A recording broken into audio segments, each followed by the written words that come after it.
ಹಸೆಮಣೆ ಏರುವ ಹೊತ್ತಲ್ಲೂ ಕರ್ತವ್ಯದ ಬಗ್ಗೆ ಕಾಳಜಿ ಹೊಂದಿರುವ ಪೇದೆಗೆ ಸಾರ್ವಜನಿಕರಿಂದ ಪ್ರಶಂಸೆ.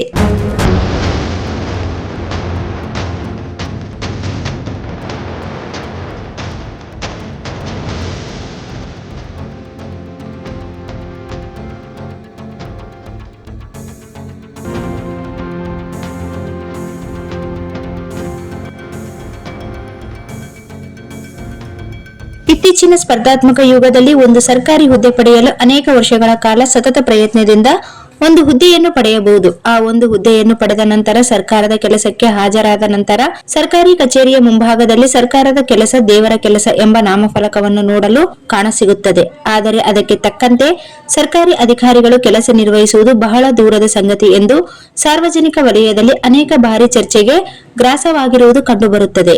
ಆದರೆ ಸರ್ಕಾರಿ ಕೆಲಸ ಪಡೆದ ನಂತರ ಸರ್ಕಾರದ ಕೆಲಸ ದೇವರ ಕೆಲಸ ಎಂಬ ವೇದವಾಕ್ಯವನ್ನು ಮರೆತು ಉತ್ತಮ ರೀತಿಯಲ್ಲಿ ಕೆಲಸ ಮಾಡುವುದರ ಜೊತೆಗೆ ಸಾರ್ವಜನಿಕರಿಗೆ ಸ್ಪಂದಿಸುತ್ತಾ ಸಾರ್ವಜನಿಕರಿಗೆ ನೀಡುವ ಗೌರವ ಹಾಗೂ ಸರ್ಕಾರದ ಹುದ್ದೆಗೆ ನೀಡುವಂತಹ ಗೌರವವಾಗಿದೆ.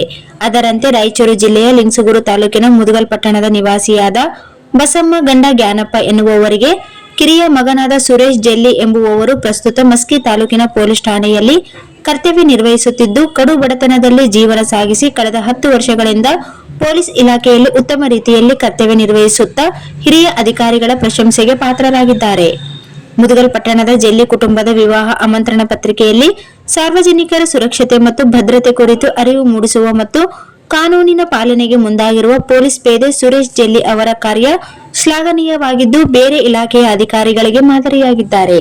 ಇದೇ ಫೆಬ್ರವರಿ 8ರಂದು ಮುದಗಲ್ ಪಟ್ಟಣದ ರಾಮಲಿಂಗೇಶ್ವರ ದೇವಸ್ಥಾನದಲ್ಲಿ ನಡೆಯುತ್ತಿರುವ ವಿವಾಹದಲ್ಲಿ ಪೊಲೀಸ್ ಪೇದೆ ಸುರೇಶ್ ಜೆಲ್ಲಿ ಮತ್ತು ಅವರ ಸಹೋದರ ಸಂಗಮೇಶ್ ಜೆಲ್ಲಿ ಅವರ ವಿವಾಹ ಆಮಂತ್ರಣ ಪತ್ರಿಕೆಯಲ್ಲಿ ರಾಯಚೂರು ಜಿಲ್ಲಾ ಪೊಲೀಸ್ ನಿಮ್ಮ ಸುರಕ್ಷತೆ ನಮ್ಮ ಭದ್ರತೆ ಎನ್ನುವ ಶೀರ್ಷಿಕೆಯಡಿ ಕಾನೂನು ಅರಿವು ಮೂಡಿಸಲು ಮುಂದಾಗಿದ್ದು ಅಪರಿಚಿತರಿಂದ ಬರುವ ಸಂಶಯಾಸ್ಪದ ಲಿಂಕ್ಗಳನ್ನು ಕ್ಲಿಕ್ ಮಾಡಬೇಡಿ, ನಿಮ್ಮ ಬ್ಯಾಂಕ್ OTP ಅಥವಾ ಪಿನ್ ಸಂಖ್ಯೆಯನ್ನು ಯಾರಿಗೂ ನೀಡಬೇಡಿ, ಆನ್ಲೈನ್ ವಂಚನೆಗೆ ಒಳಗಾದರೆ ತಕ್ಷಣ 1930 ಸಂಖ್ಯೆಗೆ ಕರೆ ಮಾಡಿ, ವಾಹನ ಚಾಲನೆ ಮಾಡುವಾಗ ಕಡ್ಡಾಯವಾಗಿ ಹೆಲ್ಮೆಟ್ ಮತ್ತು ಸೀಟ್ ಬೆಲ್ಟ್ ಧರಿಸಬೇಕು, ಮದ್ಯಪಾನ ಮಾಡಿ ವಾಹನ ಚಲಾಯಿಸಬೇಡಿ, ವೇಗದ ಮಿತಿ ಮರಿಬೇಡಿ, ದ್ವಿಚಕ್ರ ವಾಹನದಲ್ಲಿ 3 ಜನ ಪ್ರಯಾಣ ಮಾಡಬೇಡಿ ಹಾಗೂ ತುರ್ತು ಸಂದರ್ಭದಲ್ಲಿ ಸಹಾಯಕ್ಕಾಗಿ 112 ಸಹಾಯವಾಣಿಗೆ ಕರೆ ಮಾಡಿ ಎನ್ನುವ ಪೊಲೀಸ್ ಇಲಾಖೆಯ ನಿಯಮ ಮತ್ತು ನಿಬಂಧನೆಗಳನ್ನು ಹಾಕುವ ಮೂಲಕ ತಮ್ಮ ವಿವಾಹ ಆಮಂತ್ರಣ ಪತ್ರದಲ್ಲಿಯೂ ಸಾರ್ವಜನಿಕರಿಗೆ ಅರಿವು ಮೂಡಿಸುವ ಕಾರ್ಯ ಮೆಚ್ಚುವಂತದ್ದು ಎಂದು ವಿವಾಹ ಆಮಂತ್ರಣ ಪಡೆದಿರುವ ಸ್ನೇಹಿತರು, ಬಂಧು ಮಿತ್ರರು ಹಾಗೂ ಹಿರಿಯ ಅಧಿಕಾರಿಗಳು ಸೇರಿದಂತೆ ಅನೇಕರ ಪ್ರಶಂಸೆಗೆ ಕಾರಣವಾಗಿದ್ದಾರೆ. ಇದೇ ರೀತಿ ಮುಂದಿನ ದಿನಮಾನಗಳಲ್ಲಿ ಎಲ್ಲಾ ಇಲಾಖೆಯ ಅಧಿಕಾರಿಗಳು ತಮ್ಮ ತಮ್ಮ ಇಲಾಖೆಗೆ ಸಂಬಂಧಿಸಿದ ಮಾಹಿತಿಗಳನ್ನು ಮದುವೆ ಆಮಂತ್ರಣ ಪತ್ರಿಕೆಯಲ್ಲಿ ಹಾಕಿಸಿ ಸಾರ್ವಜನಿಕರಿಗೆ ಮಾಹಿತಿ ನೀಡುವ ಮೂಲಕ ಜಾಗೃತಿ ಮೂಡಿಸುವಂತಹ ಕೆಲಸ ಮಾಡಬೇಕಾಗಿದೆ ಎಂದು ಹಿರಿಯ ನಾಗರಿಕರ ಅಭಿಪ್ರಾಯವಾಗಿದೆ. ಸೈಬರ್ ಸುರಕ್ಷತೆಯು ಇಂದಿನ ಡಿಜಿಟಲ್ ಯುಗದಲ್ಲಿ ಪ್ರತಿಯೊಬ್ಬರಿಗೂ ಅತ್ಯಗತ್ಯವಾಗಿದೆ. ಸಮಾಜದಲ್ಲಿ ಸೈಬರ್ ಕಳಕಳಿಯನ್ನು ಪ್ರತಿಯೊಬ್ಬರು ಬೆಳೆಸಿಕೊಂಡು ಹೋಗಬೇಕು.